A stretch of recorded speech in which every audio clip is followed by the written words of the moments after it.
আলহামদুলিল্লাহ, আমরা সর্ব উত্তরের জেলা কুড়িগ্রামের ভুরুঙ্গামারি থেকে কুমিল্লা ও ফেনীর বানভাসী মানুষদের জন্য কিছু করতে পারলাম। দীর্ঘ পথ, জ্যাম ও বৃষ্টি উপেক্ষা করে আমরা প্রায় বানভাসী 2000 মানুষের একবেলা খাবারের ব্যবস্থা করতে পেরেছি। আলহামদুলিল্লাহ। আসসালামু আলাইকুম বন্ধুরা, আশা করি আপনারা সকলে ভালো আছেন। আজকে চলে এসেছি বাংলাদেশের যে কুমিল্লা জেলা, বন্যায় প্লাবিত একটি জেলা। ফেনীর পাশে হচ্ছে কুমিল্লা জেলা। সেই কুমিল্লা জেলাতে আছি। কুমিল্লা জেলার 14 গ্রাম উপজেলার গুণবতী বাজারে দাদাকে দেখতে পাচ্ছেন। এই দাদা হচ্ছে আমাদের কুড়িগ্রামের। সেই কুড়িগ্রাম থেকে প্রায় 600-700 কিলোমিটার পথ অতিক্রম করে এই বৃদ্ধ দাদু আসছে এই অসহায় মানুষদের বা বন্যায় যে বন্যার্থী যে মানুষ আছে তাদের পাশে দাঁড়ানোর জন্য। দেখুন, এই বয়সে এত কিলোমিটার পথ যেখানে আমাদের আসতে হিমশিম খেয়ে যাচ্ছি, এই দাদু কিন্তু চলে আসছে বন্যার্থীদের পাশে দাঁড়ানোর জন্য। সে তো একা আসতে পারবে না, তাই আমাদের কয়েকজনকে সাথে নিয়ে কিন্তু চলে আসছে। তো আমরা এখন দাঁড়িয়ে আছি গুণবতী হাই স্কুল মাঠ। গুণবতী হাই স্কুল মাঠ। আর এই যে ভবন দেখতে পাচ্ছেন, এগুলোতে কিন্তু এখন পাঠদান করানো হয় না, এগুলো হচ্ছে আশ্রয় কেন্দ্র। যারা বন্যায় বানভাসী মানুষজন আছে তারা সবাই এখানে আশ্রয় নিয়েছে, মানে প্রায় ভর্তি মানুষজন। আশেপাশে আরও অনেক আশ্রয় কেন্দ্র রয়েছে। তো এদের জন্য মানে আমাদের কুড়িগ্রাম থেকে এসে আমরা কুড়িগ্রামের পক্ষ থেকে কিছু করতে যাচ্ছি। এখানকার যে এই গুণবতীর যে স্বেচ্ছাসেবক টিম আছে তাদের সহায়তায়, তারা দিনরাত অক্লান্ত পরিশ্রম করছে সেই শুরু থেকে। তো তাদের সহায়তায় আমরা আজকে প্রায় 12 থেকে 1500 মানুষের মানে একবেলা খাবারের আয়োজন করেছি। তো দাদু কিছু বলবেন কিনা, যে আপনি যে কুড়িগ্রাম থেকে আসলেন? আমি নিজের বাড়িতেই থেকে এই ভিডিও দেখে আমার অন্তরে সহ্য হইতেছে না তাদের দুঃখ দশা।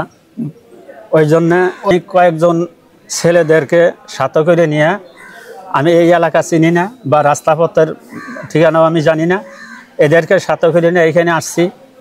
এখানে আসার পরে এরা যে সমস্ত লোকজন এদের মেহনতে তারা রাত দিন 24 ঘন্টা ব্যস্ততার মধ্যে আছে, আমি দেখে অত্যন্ত খুশি হইলাম। আমি যা কিছু ত্রাণ দেওয়ার জন্য আসছি, এরা আমাদেরকে পরিশ্রম না করাইয়া ওরাই পরিশ্রম করতেছে।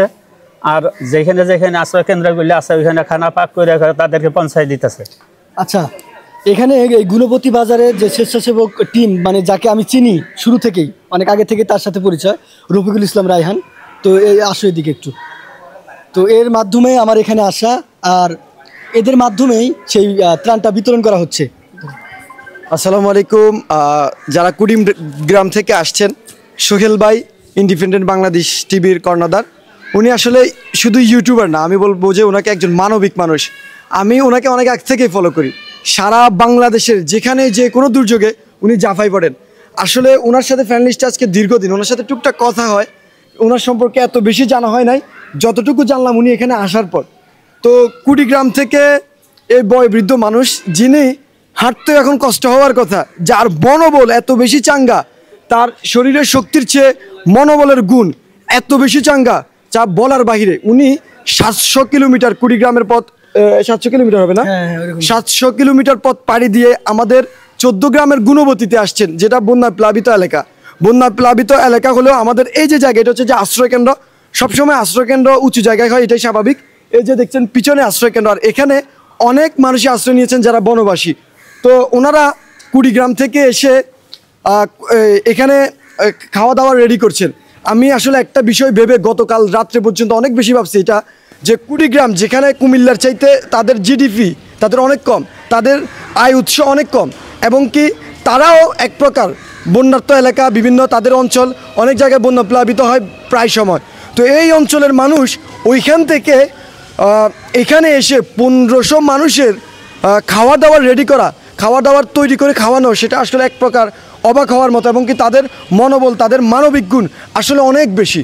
এই যে আলহামদুলিল্লাহ আমাদের গুণবতী ইউনিয়ন স্বেচ্ছাসেবী টিম বিরাম কাজ করে যাচ্ছেন গত 5 দিন। আমাদের শরীরের অবস্থা দেখলে, আমাদের চোখের অবস্থা দেখলে আপনারা বুঝতে পারবেন। যাক, আমরা নিজের কথা কখনোই বলবো না, বলছি না। এর মাধ্যমে বন্যাত এলাকায় কাজ হচ্ছে, কে কি বলছেন, কে কি বলবেন সেটা আমাদের দেখার কোনো বিষয় না। ইউটিউবাররা 1000 ভিডিও বানাবে, তবে তারা আবার মানবিক কাজও করবে। যদি এটাকে আপনারা যদি বিভিন্ন কন্ট্রোভার্সি করেন, সমালোচনা করেন, করতে থাকেন, কোনো সমস্যা নাই, কিন্তু যারা করার তারা সব কিছুই করবে ইনশাআল্লাহ। যারা এই মতামতগুলো দেন, যারা কমেন্ট করেন যে বন্যা ট্যুর দিচ্ছেন, আপনারা কিন্তু ঘরে শুয়ে থেকে কমেন্ট করতেছেন। হ্যাঁ, অবশ্যই। আপনারা কিন্তু যারা এই ধরনের কমেন্ট করতে পারে তারা কিন্তু আমাদের মতো মাঠ পর্যায়ে যারা আছে তারা কিন্তু এই কমেন্ট করবে না। যেমন আমি ফোন চাপতে চাপতে বন্যার ভিডিও দেখে কিন্তু আমি কমেন্ট করব না যে বন্যা টুরে আসছে। যারা এই বন্যার্থী মানুষের পাশে দাঁড়াতে এসেছে তারা কাজের জন্য এসেছে। যারা এই সমস্ত কমেন্ট করেন তারা হচ্ছে ঘরে শুয়ে থেকে, তাই সব বন্ধ করুন।